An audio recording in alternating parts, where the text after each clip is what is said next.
Assalamualaikum warahmatullahi wabarakatuh. Nama saya Slamet Mu'arifin dengan NIM 2020 53081 Prodi Sistem Informasi. Kali ini kita akan membahas tentang konsep dasar analisa bisnis perusahaan.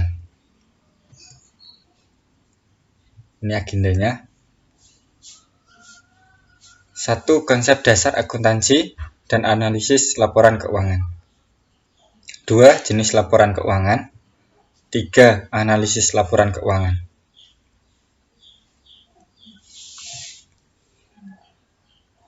Analisis laporan keuangan. Analisis laporan keuangan atau financial statement analysis adalah analisis yang dilakukan guna menguji keterkaitan angka-angka akuntansi dan tren angka tersebut dalam periode waktu tertentu. Mengapa dilakukan? 1. Menilai kondisi keuangan dan hasil usaha perusahaan masa lalu, masa sekarang, dan prediksi di masa yang akan datang. Kedua, menilai kekuatan dan kelemahan keuangan perusahaan. Analisis bisnis dibagi menjadi 2. Di sini ada evaluasi prospek dan evaluasi resiko. Evaluasi prospek di sini adalah prospek-prospek produk apa saja yang bisa menghasilkan profit besar bagi perusahaan. Dan evaluasi resiko di sini adalah tentang evaluasi lingkungan dan produk-produk yang kita jual. Kedua evaluasi ini menuju pada pengambilan keputusan bisnis. Di sini ada investor. Investor di sini adalah orang yang menginvestasikan uangnya kepada perusahaan. Ada kreditor. Ini sumber daya pinjaman kita selain dari bank. Kemudian manajer, pimpinan divisi suatu perusahaan, analisis merger dan akuisisi. Ini setara dengan manajer. Ada direktur. Direktur adalah top pimpinan atau pimpinan tertinggi di perusahaan. Kemudian ada regulator, auditor. Auditor ini ada auditor internal dan auditor eksternal. Kemudian ada pekerja itu sendiri atau karyawan, dan lawyer. Lawyer di sini orang yang mengurusi segala hukum di perusahaan. Kemudian framework analisis laporan keuangan. Komponen dalam proses analisis bisnis. Di sini ada strategi analisis, industri analisis, dibagi menjadi 2, industri analisis dan strategi analisis.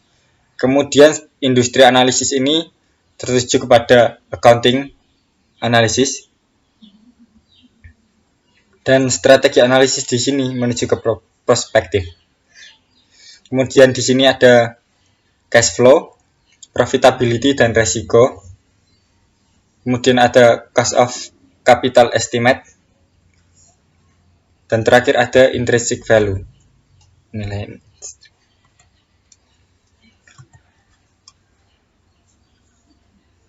Framework analisis laporan keuangan di sini 1. Menilai lingkungan bisnis.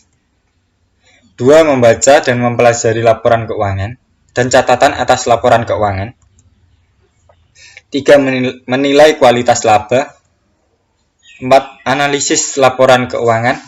Dan yang terakhir, memprediksi laba atau cash flow pada masa yang akan datang. Menilai lingkungan bisnis.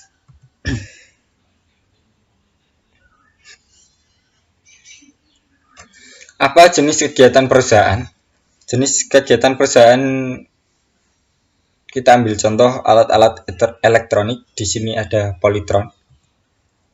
Kemudian strategi apa yang digunakan untuk menghasilkan laba? Strategi ini kita harus menganalisa produk-produk apa saja yang diminati masyarakat. Misal pada tahun 2020 di sini TV 21 in itu lebih laku di pasaran atau sangat laku, sangat populer. Maka di tahun 2021 nanti diperbanyak pembuatannya. Kemudian perusahaan tersebut berada dalam bidang apa? Perusahaan Polytron tadi bergerak pada bidang elektronik. Siapa pemain utama usaha tersebut? Pemain utama di sini adalah marketing, karena marketing yang mempromosikan produk-produk dari perusahaan kita. Kemudian siapakah pesaing utama perusahaan? Pesaing utama di sini ada perusahaan lain, misal ada perusahaan SAP dan lain-lain, juga ada Polytron itu sendiri. Kemudian bagaimana hubungan antara perusahaan dengan konsumen dan supplier? Hubungan konsumen dan perusahaan itu misal jika ada konsumen yang membeli produk dari kita dan pelayanan dari kita kurang baik, maka konsumen tersebut akan mencari perusahaan lain. Dan jika perusahaan lain pelayanannya lebih bagus dari kita, maka konsumen tersebut akan menetap di sana. Bagaimana pengaruh perubahan ekonomi terhadap penjualan dan laba? Jadi di sini prediksi. Misal 5 tahun ke depan kita bisa mendapatkan laba atau malah cash flow. Kemudian analisis industri. Analisis potensi laba berdasarkan kondisi industri. Setiap industri memiliki profitabilitas yang berbeda tergantung dari keunggulan yang dimilikinya. Kompetisi industri dengan industri lainnya akan mempengaruhi profitabilitas industri. Kompetisi dalam industri akan mempengaruhi profitabilitas masing-masing perusahaan dalam industri. Struktur pasar dalam suatu industri menentukan apakah perusahaan dalam industri tersebut dapat memperoleh laba atau abnormal. Kondisi perekonomian mempengaruhi profitabilitas industri dan perusahaan. Kemudian di sini ada aktivitas bisnis, aktivitas perencanaan dan tujuan. Di sini ada terbagi atas pricing. Pricing adalah satu komponen dalam marketing mix dan punya peranan yang sangat penting. Hal ini karena harga punya hubungan yang langsung terhadap pendapatan perusahaan. Kemudian ada strategi yang digunakan. Kemudian kita promosi. Kemudian ada proyeksi, tantangan, opportunity atau peluang, kinerja manajemen, distribusi, permintaan pasar, dan kompetisi. Faktor yang menentukan profitabilitas. Di sini ada industry growth.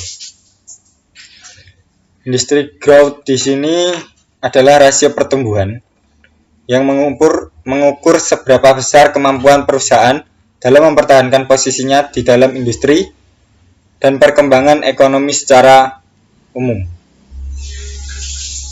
Kemudian ada scale of economics, ada trend of new entrants, scale of economics atau skala ekonomi. Kemudian ada trade of substitutes product, ada bargaining power of buyer dan bargaining power of supplier. Kemudian analisis keuangan atau financial analysis. Proses untuk mengevaluasi posisi keuangan dan kinerja dalam menggunakan laporan keuangan. Itu adalah analisis keuangan. Di sini terbagi atas 3, yaitu ada analisis profitabilitas, ada evaluasi pengembalian investasi, analisis resiko, evaluasi resiko dan kemampuan membayar, analisis arus kas, evaluasi sumber dan penggunaan dana. Ketiga ini mencakup alat, yaitu analisis rasio dan analisis arus kas, memunculkan risiko akuntansi. Kemudian selanjutnya di sini ada prospektif analisis. Ada proses untuk meramalkan masa depan atau prediksi. Di sini ada proses to forecast future payoff. Kemudian ada lingkungan bisnis dan strategi bisnis. Ada accounting analysis, financial analysis, dan intrinsic value atau nilai intrinsik. Kemudian aktivitas bisnis. Aktivitas bisnis di sini terbagi menjadi 2, yaitu aktivitas investasi dan aktivitas pendanaan. Di aktivitas investasi di sini ada pembelian sumber daya dan penjualan sumber daya. Dan di pendanaan ada pemilik equity dan non pemilik liabilities. Dan investasi sama dengan pendanaan.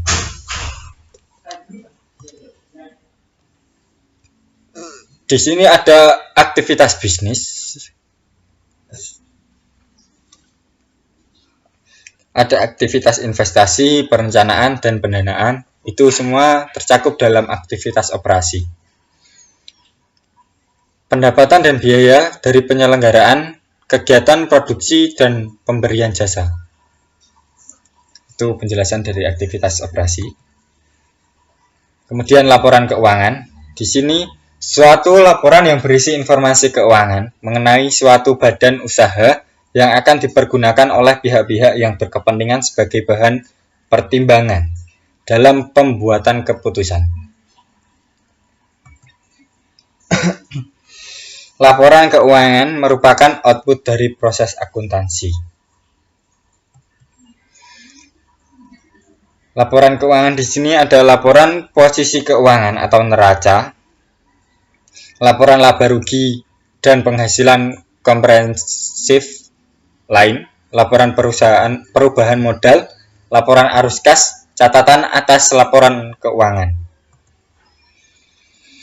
Kemudian planning.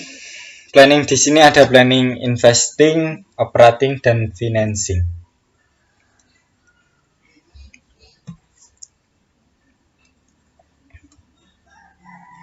Ada net income, income statement, cash flow, dan statement of cash flow, aset, balance sheet.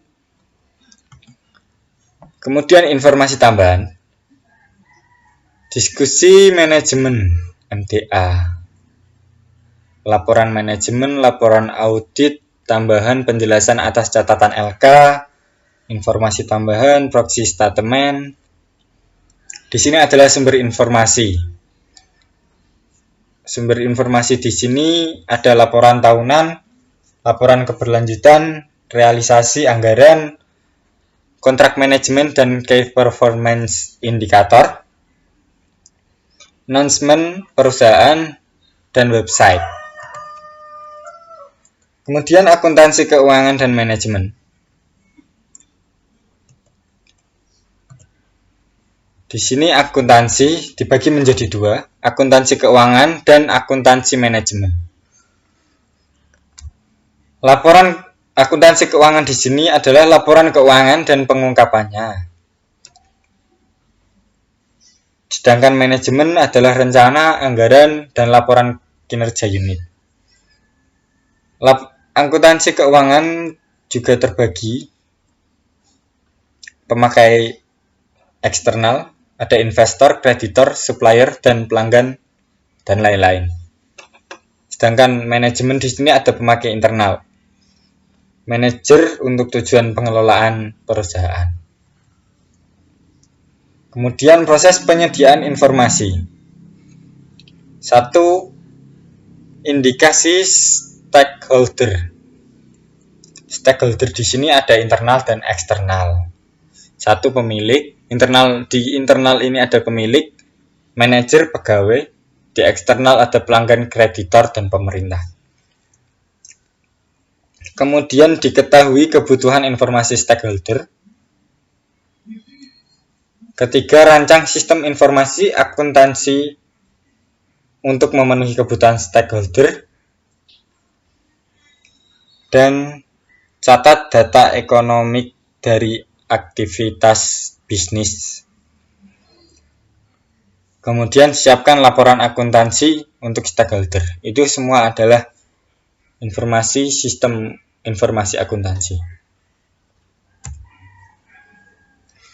Alur transaksi bisnis. Di sini 1. Persetujuan transaksi, 2. Transaksi terjadi, 3. Dokumen disiapkan, 4. Catat di jurnal, 5. Posting ke buku besar, dan 6. Siapkan laporan keuangan.